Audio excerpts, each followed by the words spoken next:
Beleza, galera ligada aqui no canal AV+, segundo canal da plataforma. Atenção, vascaínos, para você que ainda não conhecia o canal AV+, que isso, me dá essa moral. Tem um botãozinho aqui embaixo, mas antes, seja bem-vindo, seja bem-vinda. Sempre aqui na nossa plataforma também é muito importante você assistir o canal AV+.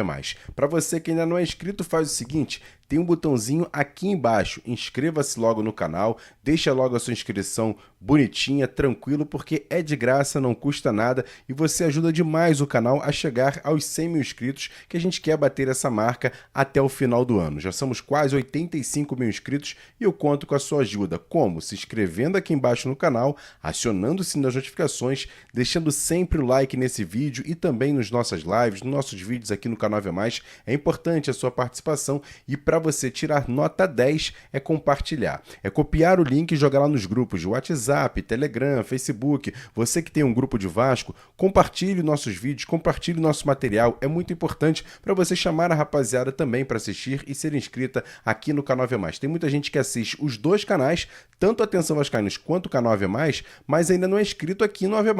Então você está inscrito lá no Atenção Vascaínos, se inscreva aqui também. É de graça, não custa nada e você ajuda demais o canal a chegar aos 100 mil inscritos que a gente quer bater até o final desse ano.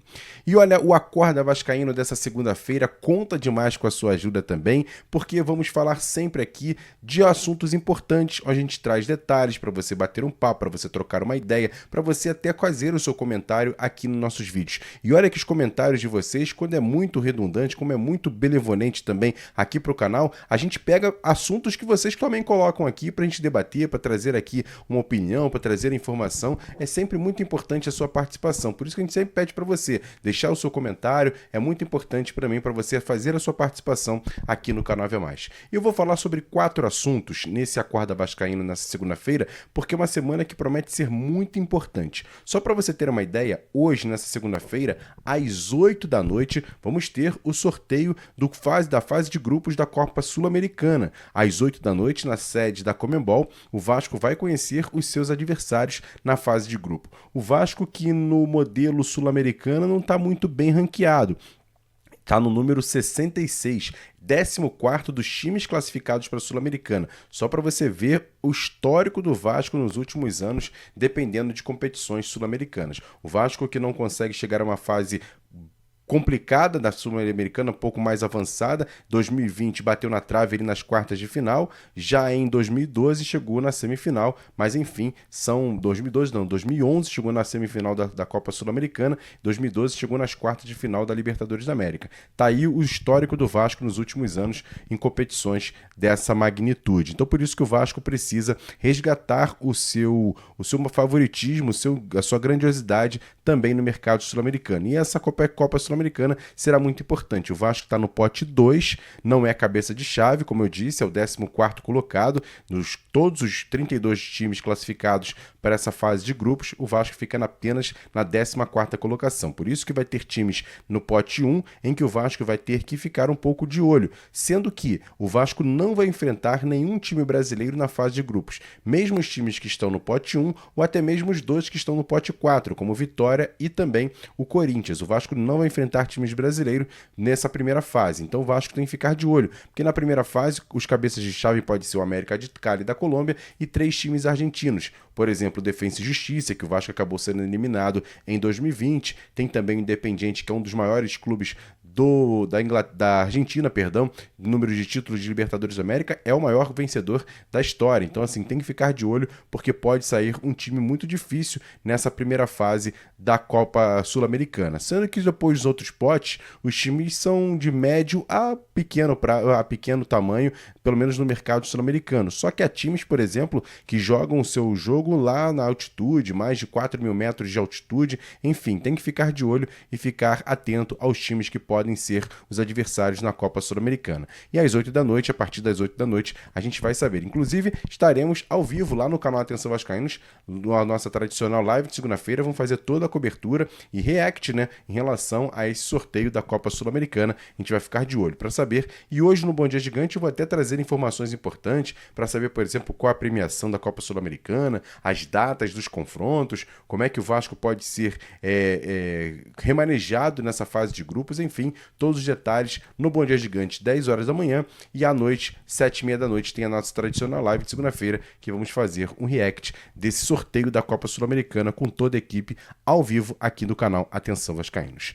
E olha, o Vasco no fim de semana disputou um jogo de treino, né? Lá no CT Moacir Barbosa contra a equipe do Maricá. A gente já trouxe todos os detalhes, inclusive hoje pela manhã tivemos também o Jean Faísca fazendo uma análise do time que iniciou a partida aqui no canal Ave Mais, no Acorda Vascaíno. Foi bem legal aqui também o comentário do Jean Faísca, mas a gente fala um pouquinho sobre a questão do próprio Fábio Carille, né? Que tem umas convicções que o torcedor do Vasco começa a ficar um pouco de pé atrás sobre essa questão da própria formação do time, alguns jogadores que vêm sendo colocados como titulares, alguns perdendo a vaga, enfim, parece que algumas convicções que o técnico Fábio Carille tem no Vasco não estão dando muito certo assim. Lógico que o Vasco agora vai iniciar a preparação para o Campeonato Brasileiro, Copa do Brasil, terceira fase, tem também a Sul-Americana, mas tem que ficar de olho nessas convicções que o técnico Fábio Carille apresenta, e a diretoria de futebol também tem que ficar de olho, porque tem que analisar o trabalho do treinador, que até agora ainda não deu muitos frutos assim. Qual foi a grande partida que o Vasco fez nessa temporada?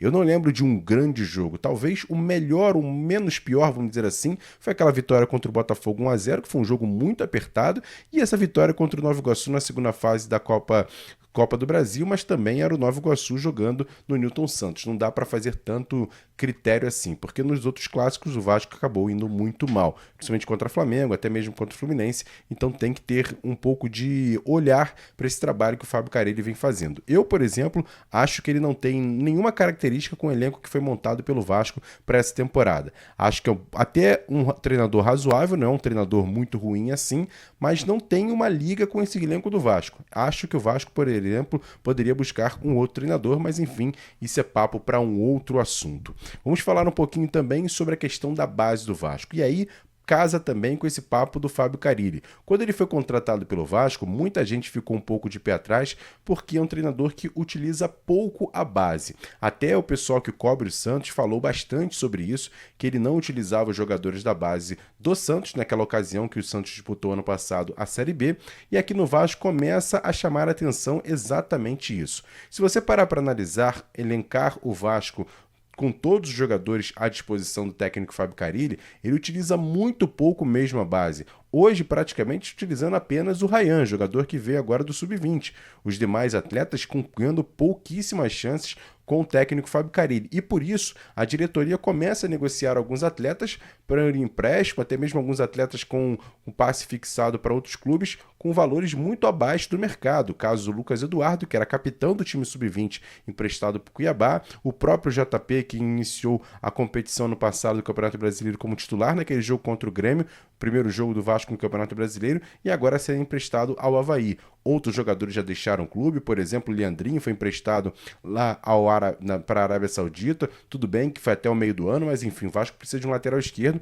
e acabou emprestando o Leandrinho. E outros atletas também, o GB sendo encostado, enfim, a base do Vasco sendo muito mal utilizada, não só pelo próprio Fábio Carille, e a diretoria do Vasco também, utilizando pouco ali a questão dos jogadores e colocando passes muito, vamos dizer assim, com valores muito abaixo do mercado. Então chama atenção. Jogador mundialista como Matheus Ferreira acabou saindo praticamente de graça do Vasco para o São Paulo. Então a gente fica aqui de olho e tentando entender como que está acontecendo com a base do Vasco referente à questão de utilização no profissional. Tem o Léo Matos, que é um cara que está trabalhando hoje com a transição desses jovens do Sub-20 para o profissional. Aí você vê, por exemplo, na base do Vasco hoje, que vai ter quarta-feira um jogo contra o Grêmio em São Januário pelo Campeonato Brasileiro Sub-20, jogadores como Luiz Gustavo, Lincoln, Paulinho, Paulo Ricardo, lateral direito. Tem também, por exemplo, no meio-campo o Helder, que é um baita volante que o torcedor do Vasco gostou bastante de ver esse ano na Copa São Paulo de Futebol Júnior. No ataque tem o próprio Lucas Zucarello,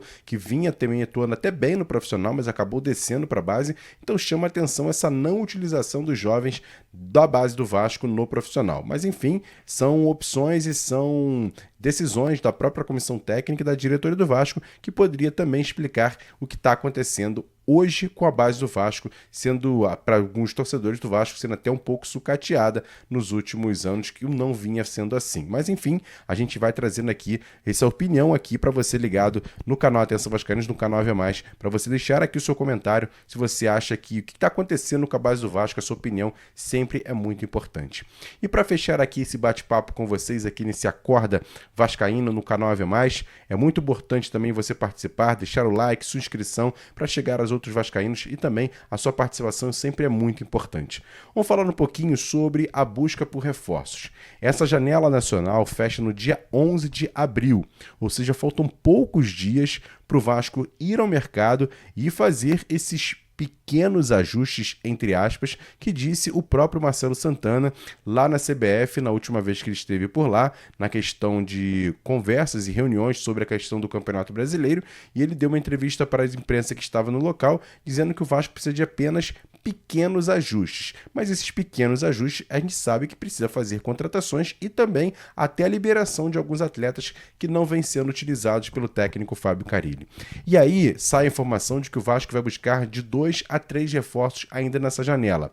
Olha, eu tô começando a ficar um pouco preocupado, porque, como eu disse, dia 11 de abril fecha essa janela, faltam pouquíssimos dias, e o Vasco até agora não vem, pelo menos, trabalhando com o nome, pelo menos nos últimos dias, saindo, porque o último que saiu foi o Brian Palacios do Atlético Mineiro. A coisa não andou e acabou dando água. O Atlético Mineiro acabou recusando a proposta do Vasco. E aí o Vasco correndo atrás de outros jogadores. Se o Vasco quer um atacante de lado de campo com velocidade, vai ter que buscar no mercado nacional. Será que o Vasco vai contratar, por exemplo, um centroavante para bancar ali, brigar por posição com Pablo Verrete? Tem a questão do primeiro volante, que tem apenas Hugo Moura, tem a questão do próprio lateral esquerdo, que o Vitor Luiz vem mal, o Piton também não está em boa fase, se o Vasco pode também até negociar o próprio Piton no meio do ano, enfim, e até a questão de zagueiros, né? Porque o Vasco parece que vem ao mercado também buscar um outro zagueiro para compor o elenco. Enfim, o Vasco precisa correr contra o tempo porque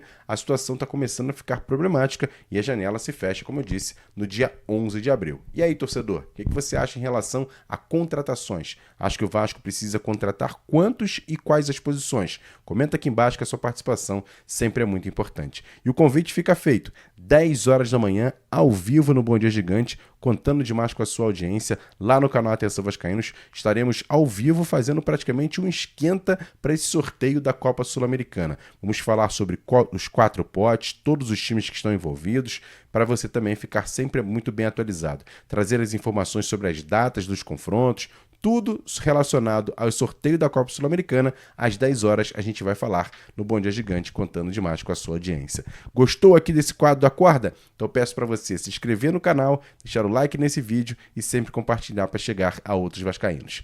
Tamo junto, grande abraço, ótima segunda-feira, encontro marcado às 10 horas lá no Bom Dia Gigante do canal Atenção Vascaínos. Tamo junto, grande abraço, valeu, fui!